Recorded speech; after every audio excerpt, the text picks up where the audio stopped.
Salut tout le monde, j'espère que vous allez bien, ça y est, et oui, je fais mon retour, le retour de votre bon vieux Sunejin.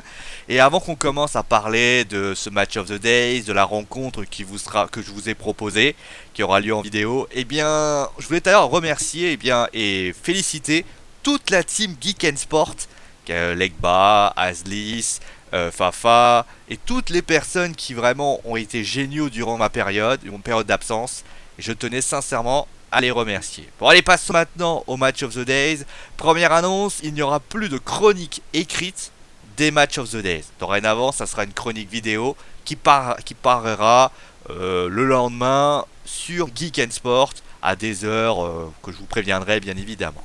Bon, alors comment ça va se passer ce Match of the Days? Alors pour ceux qui connaissent l'ancienne version, on va juste la garnir un peu plus, puisque en fait je vais vous faire un résumé du match. Je vais vous parler un petit peu des prestations des différents acteurs de ce match, pas de ce championnat.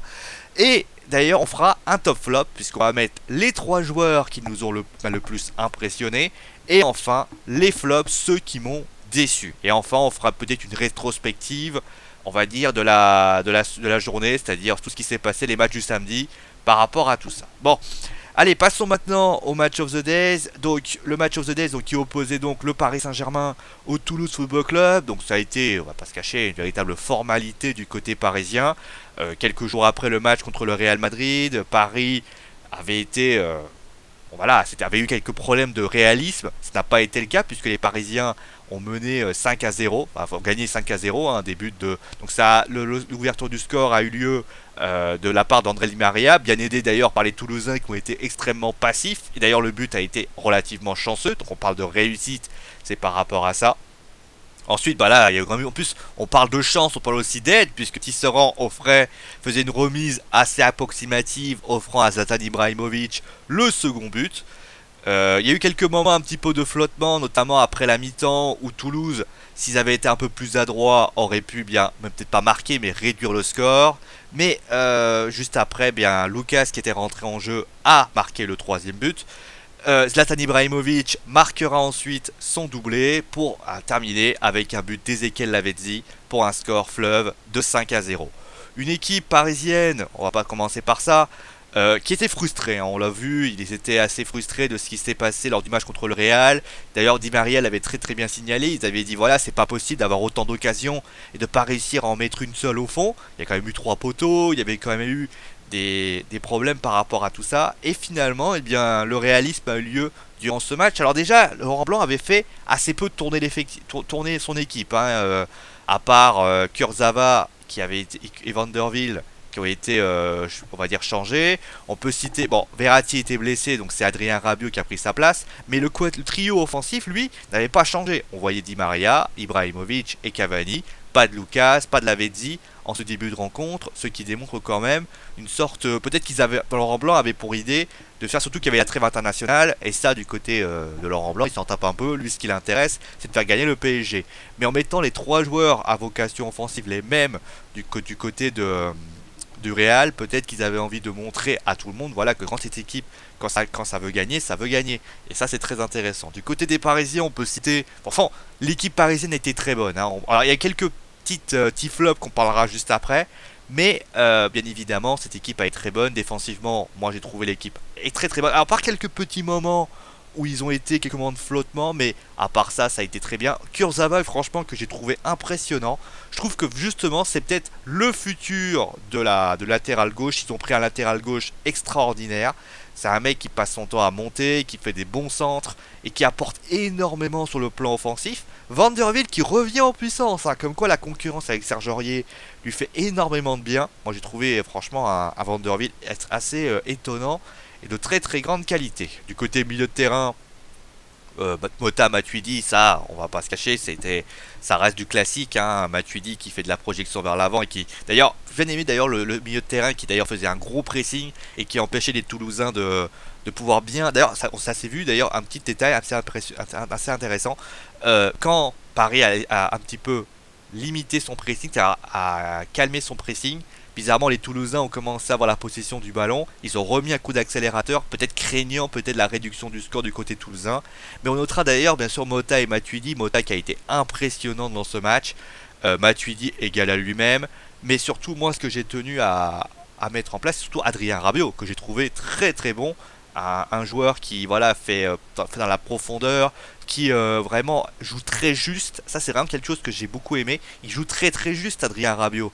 Et d'ailleurs je trouve que depuis quelques matchs, il est en train de redevenir ce joueur qui avait lieu il y a 2 ans. Vous savez, quand ce joueur avait commencé à monter en puissance, et puis quand Johan Cabaye est arrivé, bah, il a été un peu nonchalant, il savait pas trop où il en était, il avait des problèmes extra-sportifs, souvenez-vous l'année dernière, et finalement il est en train de revenir à son meilleur niveau. Alors attention, parce qu'on sait que maman passe pas loin, mais il faut surtout éviter qu'Adrien Rabiot retombe dans ses travers par rapport à ça.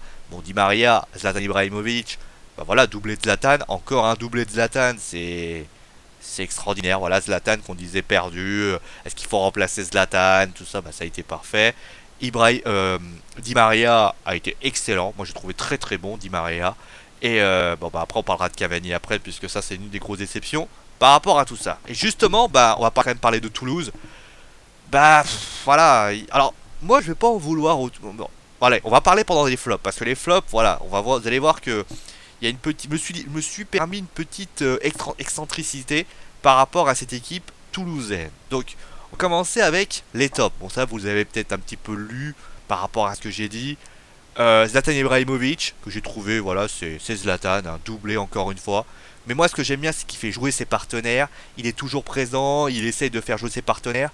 Je trouve que Zlatan Ibrahimovic est en train de monter en puissance, mais franchement, je le trouve de plus en plus impressionnant. Alors, certains disaient qu'il était fini. Bah, sincèrement, il est loin d'être terminé. Alors, on sait tous que les blessures peuvent, la blessure l'a handicapé. On a tous essayé de dire voilà, il court pas et tout. Mais j'ai trouvé que Zlatan avait été impressionnant dans ce match. Ensuite, on a Di Maria. Di Maria qui, moi, pour moi, a été excellent aussi. Que j'ai trouvé très bon. La seule différence, c'est que j'ai remplacé parce que voilà, il a fait un doublé et tout ça. Mais moi, j'ai trouvé que c'était vraiment le métronome de cette équipe. Hein.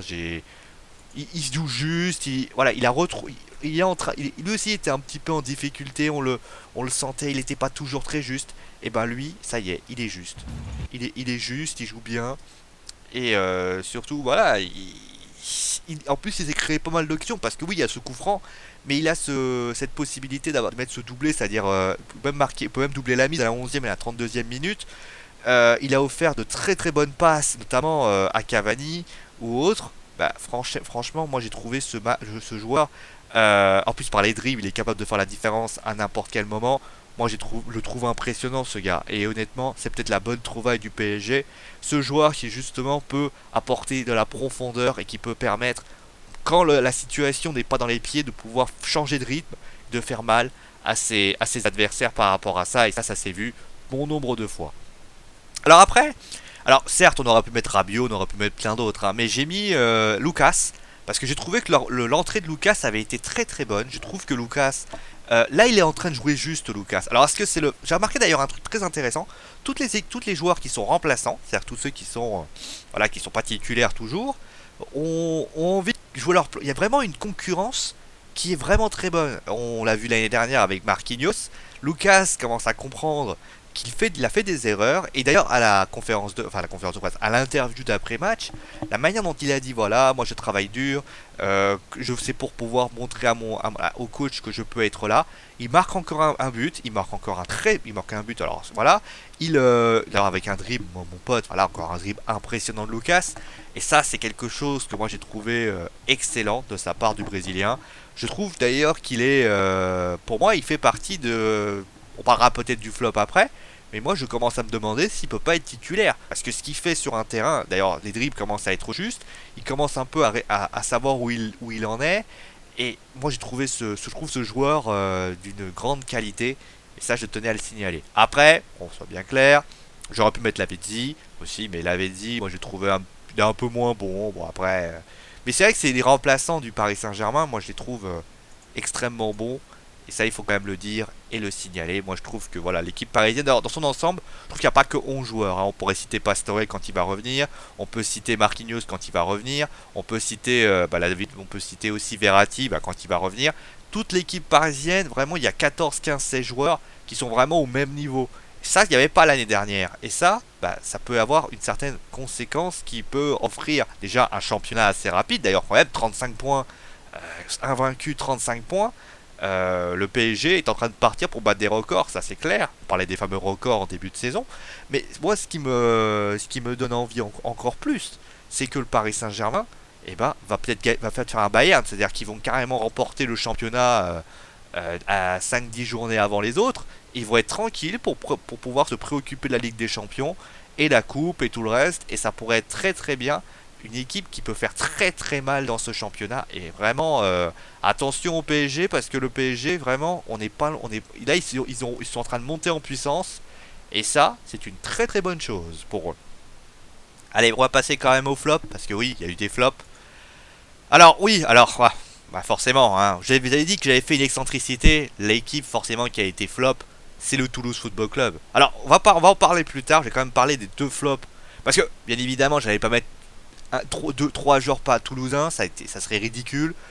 Tous les Toulousains ont été pour moi voilà, mauvais, on va pas se cacher, hein, ils n'ont pas été bons durant ce match. Maintenant, du côté parisien, j'ai mis en exemple donc Cavani. Vous savez, c'est quand même assez étrange de voir que ce jeune homme, qui a été très bon en début de saison, a déçu. Il a déçu dans ce match. Parce que Cavani, Edinson Cavani, lors du match contre le Real, on se souvient de cette action où il se mange les pieds. Alors ça a été exceptionnel. Il s'est mangé les pieds comme personne. Et après, il n'arrive pas à être en réussite. Alors que Zlatan marque un doublé, alors que Di Maria est extrêmement disponible, que Di Maria lui offre des ballons. C'est-à-dire que on peut dire que l'année dernière, il n'avait pas les ballons. On peut quand même le signaler. Mais Di Maria lui donne. Et il y a surtout des choses, c'est qu'il n'arrive pas à cadrer. C'est-à-dire que, bon, alors, il y a un ballon repoussé par Hamada. Mais il manque un contrôle alors qu'il y a une situation de frappe et il trouve pas le cadre. C'est alors que l'autre côté, on a un Lucas qui prend le ballon, qui fait des festivals, qui frappe au but pour un but de Zlatan, qui marque un but, qui vraiment, je trouve que il y a un contraste par rapport à ça. Je trouve que Cavani, on a l'impression qu'il n'arrive pas à comment dire, il n'arrive pas à trouver à se situer sur le terrain. Alors que le pire dans tout ça, c'est qu'il a les occasions. Encore, il n'aurait pas les occasions, je dirais, bon, voilà, il n'a pas les possibilités, il n'a pas les ballons. L'année dernière, par exemple, était exemple. Zlatan lui donnait pas trop les ballons et tout le reste. Mais là, Zlatan joue avec lui. Di Maria lui offre carrément des ballons. Il a quand même eu 3 occasions de but quand même. C'est quand même pas donné. Il n'arrive pas à marquer. C'est ça. Contre le Real, c'était criant, notamment dans ce match. Cette action, vous savez, où Di Maria lui offre un caviar. C'est un caviar qu'il lui offre. Il prend le ballon, il n'arrive pas à le contrôler. Et c'était exactement ça à la 54e minute. Il n'arrive pas, il manque son contrôle. Et le problème, c'est que vous savez tous qu'un footballeur, quand il loupe un contrôle, après, pour essayer de le rattraper, c'est impossible. Et ça, moi, j'ai trouvé ça assez étonnant. Il faut que Cavani se reprenne très vite. Parce que on sait tous qu'il a été payé excessivement cher. Cavani, il est pas très content non plus de jouer sur son côté. Pour ça, c'est normal. Mais on a toujours discuté. Est-ce qu'il a le mérite d'être dans l'axe et tout le reste? Mais s'il a pas, alors, là, à un moment donné, on pouvait en discuter, se dire oui, c'est vrai que mais là, je suis désolé. Là, aujourd'hui, la situation a changé. Zlatan est en train de monter en puissance et lui, il régresse. Alors, est-ce que c'est et surtout que voilà, il va falloir qu'il se règle rapidement parce que ça peut être une.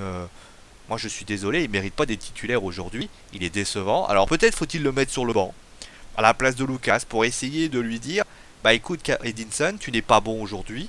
On va te mettre sur le banc et après Lucas va être titulaire et à ce moment-là, lui va peut-être rentrer, marquer des buts et peut-être reprendre la confiance. Je ne sais pas, mais en tout cas, Edinson Cavani aujourd'hui n'est pas à la hauteur des prestations du Paris Saint-Germain, contrairement à Lavezzi, contrairement à Lucas, contrairement à des joueurs qui pour moi méritent totalement d'être titulaires.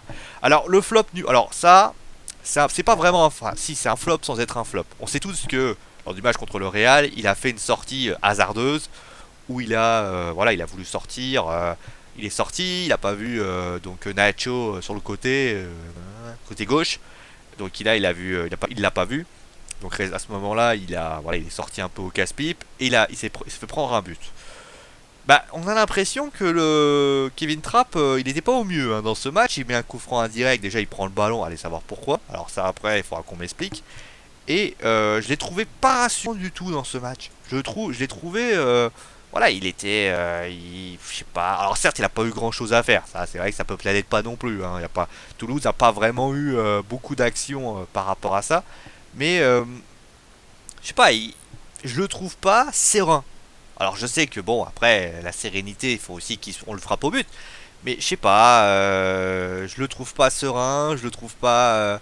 On a l'impression qu'il manque de sérénité. Alors après, on va pas se mentir, peut-être que c'est moi qui me fais des films hein, par rapport à tout ça, mais le coup franc indirect en est l'exemple. Il prend avec la main. Pourquoi tu prends le ballon de la main? Réfléchis. Est-ce qu'il a peur je sais pas. Bon, après je ne fais que des suppositions. Ah, ça se trouve lors du prochain match qui sera contre, je sais plus contre qui il joue après. Je vais regarder en même temps d'ailleurs, hein, vous m'excuserez. Hein. Bah, moi j'espère simplement, voilà, que ce match va, voilà, contre l'Orient. Bon, voilà, est-ce que ça va mieux se passer? Surtout qu'ils auront un vrai buteur qui est Benjamin Mukanjo. Peut-être que ça ira un petit peu mieux, mais bon, là, il n'a pas été non plus très serein dans ce match. Là, c'est vu un petit peu. Bon, ensuite, bah forcément, le flop maximum, ça a été Toulouse. C'est difficile. Alors, je sais qu'on aurait pu mettre Tisserand, qui a fait cette remise. On aurait pu citer Ahamada, qui a fait une remise un peu hasardeuse. On peut citer également Braithwaite, qui a été inexistant. On peut citer Dido. On peut citer Canabi, qui a totalement perdu pied. Linkoff. C'est compliqué, mais moi, je tenais en fait, ce que je voudrais signaler du côté de Toulouse, c'est que Toulouse avait la possibilité aujourd'hui, tu sais, quand tu joues contre le PSG, tu sais très bien que le PSG, tu vas pas non plus leur offrir une leçon de football. Alors, logiquement, c'est le Paris Saint-Germain qui t'offre la leçon de football. Et c'est le Paris Saint-Germain qui t'offre concrètement, qui doit gagner ce match. Et comme pour Rennes, vous avez souvenez du match la semaine dernière, contre Rennes, ils avaient joué, mais hyper défensif. Ils se sont dit, on va jouer hyper défensif, on va très peu sortir, on va faire attention. Le problème, c'est que Rennes, ça avait marché. Pourquoi? Parce que le Paris Saint-Germain ne marquait pas. Là, le Paris Saint-Germain a marqué très vite. Et donc, bah, Toulouse s'est retrouvé dans une situation où ils n'ont pas pu. C'était le fameux 4-1, 4-1. Ils ont été. C'est le même système d'ailleurs que Rennes. Hein. Donc, si ça marche pas à Rennes, ça marche pas. Ça va pas marcher. Hein. Donc, à ce moment-là, il n'y avait pas de pressing. Donc, le PSG, voilà, il faisait ce qu'il voulait au milieu de terrain. Thiago Motta, il s'est amusé au milieu de terrain. Hein. Donc, très sincèrement, et d'ailleurs Zlatan, Di Maria et Cavani ont été vraiment en difficulté. Les ballons n'arrivaient pas. Je comprends pas d'ailleurs pourquoi Ben Yedder n'est pas titulaire dans ce match. À un moment donné, mets ton meilleur joueur sur le terrain. À la limite, ça peut apporter. Tente des choses, surtout. C'est ça que je reproche à Toulouse. Si tu tentes des choses, tu dis voilà, bon, t'es 19ème du championnat, de toute façon. Alors, certes, t'es pas très en confiance. On sait tous, mais ce match-là, de toute façon, c'est ton jubilé. Si tu gagnes, on va tous te dire ah c'est une grosse surprise. Si tu perds, on dira simplement voilà que c'est quelque chose. Et moi j'aime pas les équipes qui sont trop frileuses. Je préfère avoir des équipes qui dominent son sujet, qui dit voilà nique ta mère, excuse-moi de dire ça. Moi Dominique Arribagé, moi écoutez, vous allez là-bas, vous leur rentrez dedans et vous leur faites comprendre que on n'est pas là pour rigoler. Nantes l'a fait et ça avait failli marcher. Bastia l'a fait. Excusez-moi, Bastia et Nantes sont pas non plus. Si vous me dites que Bastia et Nantes c'est pas le niveau de Rennes et Toulouse, je vais quand même poser des questions. Il y a quand même une bonne équipe du côté de Toulouse avec des joueurs qui sont de qualité. On a cité Braithwaite qui était pas mal, Ben Yedder. On peut citer, alors certes ils ont remplacé Ahamada. Bon Ahamada ça reste à Ahamada parce que voilà il a avec Kolo Sektak malheureusement ça n'a pas non plus été une bonne pioche. Dido est pas mal non plus. Alors certes c'est pas des grands joueurs mais c'est des bons joueurs. Mais il va falloir peut-être réajuster et sincèrement.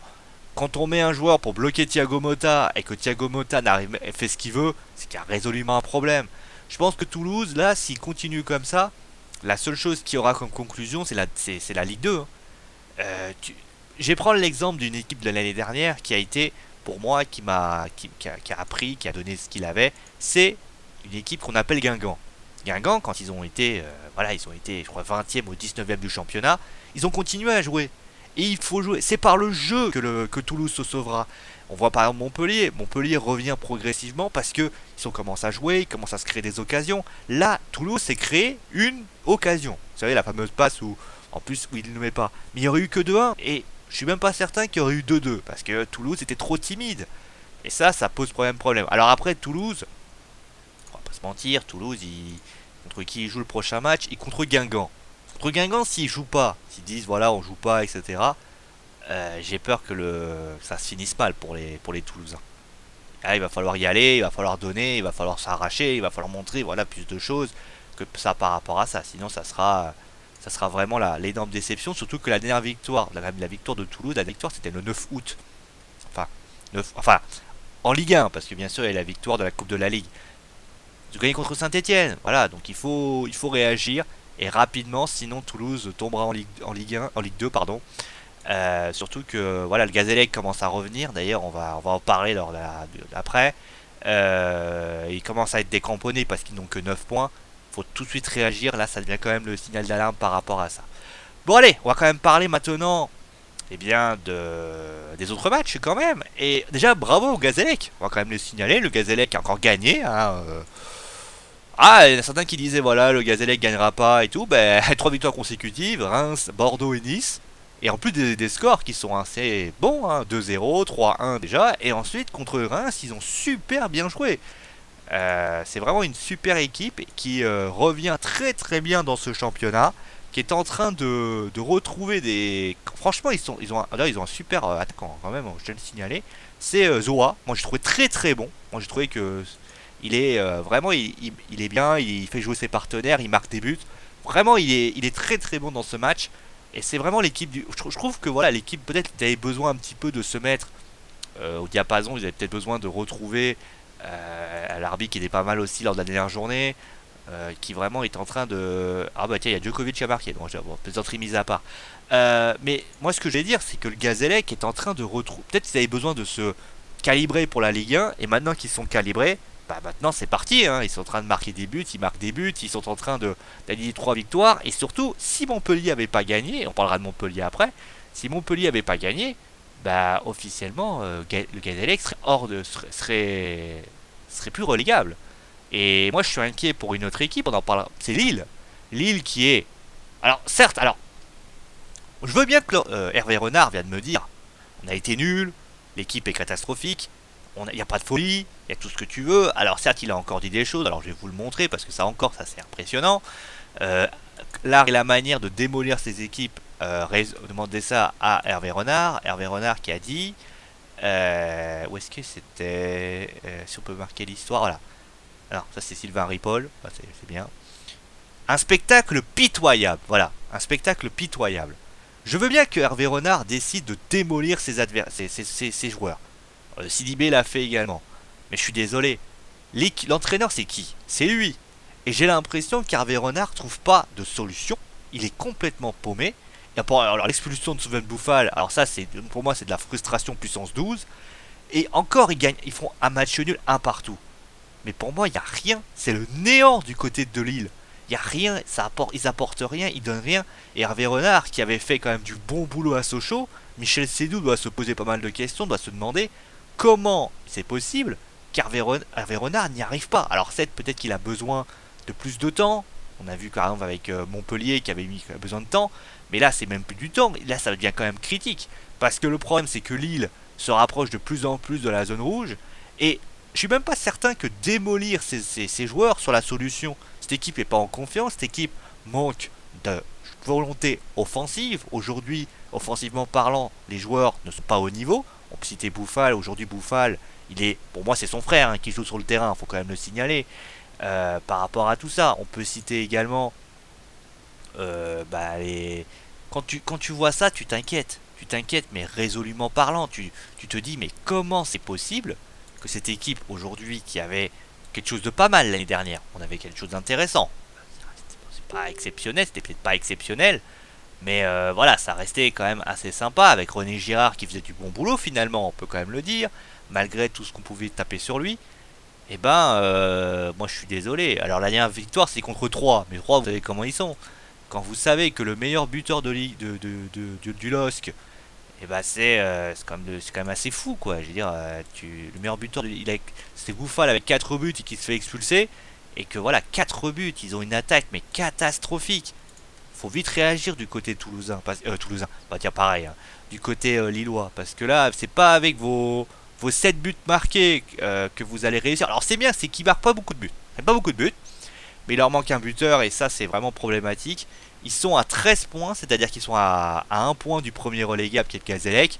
Aujourd'hui, Ajaccio est en train de revenir, est en train de donner son maximum, est en train de revenir, on va dire, en trombe. Pour moi, Montpellier, bah justement, on en parlera après, mais Montpellier, Fafa doit être très content parce que ça y est, ils sont en train de remettre la pédale d'accélérateur. Bastia commence à revenir. Pour moi, les deux équipes, pour moi, qui pourraient être vraiment dangereux, c'est Bordeaux et Lille. Et quand même deux bastions du côté du foot français qui pourraient vraiment finir en Ligue 2.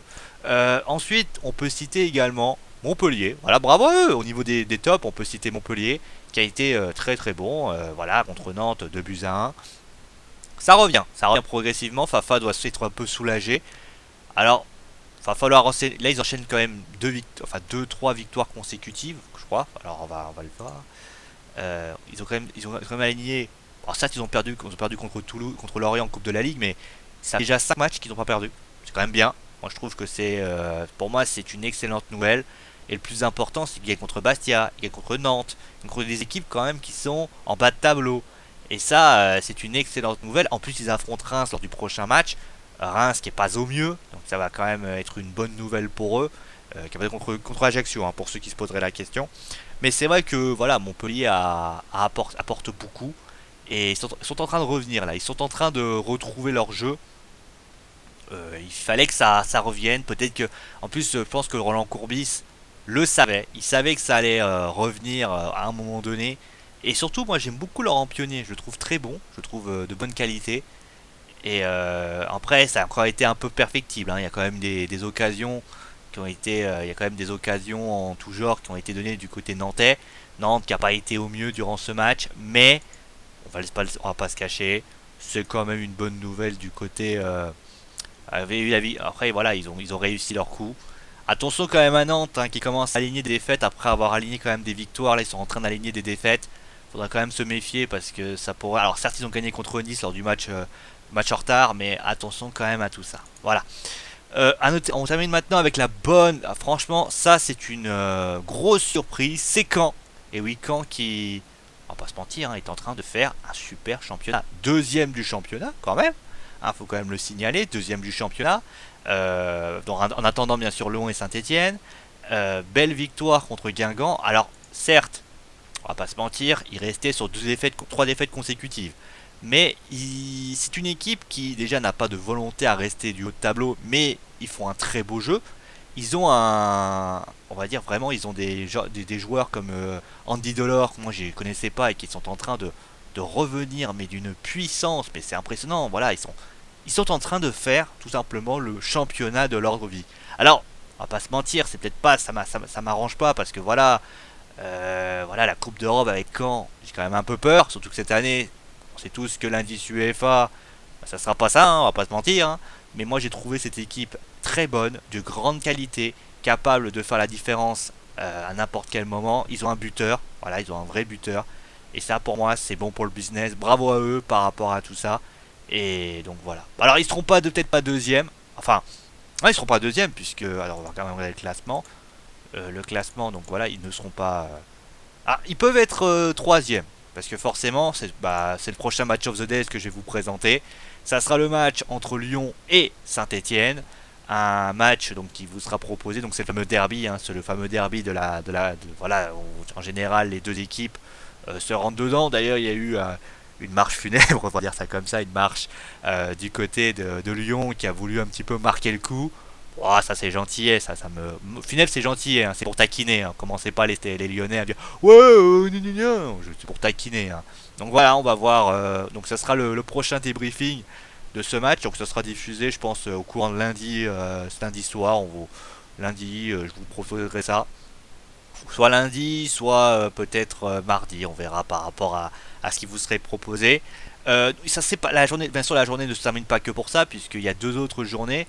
Marseille qui fera face à Nice. Ça c'est aussi un autre derby, le derby de la. Et d'ailleurs, hein, Marseille qui fera donc face à Nice. Et d'ailleurs, fait assez rare puisque Bordeaux fera face à Monaco. Ça sera également à 21h. Pas de match à 14h dans cette situation. Donc c'est le derby de la Provence avec donc Marseille contre Nice, Lyon Saint-Etienne et Bordeaux Monaco. Pourquoi Bordeaux joue à 21h? Il faudra qu'on m'explique. J'ai pas de. Ah bah tiens, je le saurais. Hmm. Ah d'accord, donc il y a eu des petits soucis en fait par rapport à une exposition. Donc voilà, ça a été en fait c'est par rapport à un problème d'organisation. Voilà, il y aura deux matchs à 21h. Bon, je le savais pas. Bon, au moins comme quoi je le sais. Ah, je sais pas tout hein, forcément. Bon bah voilà, on va s'arrêter là. Donc pour le prochain match of the day, ça sera donc enfin, ça sera donc Lyon Saint-Etienne. Est-ce que Lyon va réussir à gagner ce match après sa défaite contre le Zénith? Est-ce que Saint-Etienne va confirmer son match en Europa League et prendre la deuxième place et dire que c'est les plus forts? Évidemment, c'est les Verts. Allez, moi je vous retrouve bien sûr bon, tout simplement le lendemain pour le débriefing. Prenez soin de vous, amusez-vous bien et ciao tout le monde.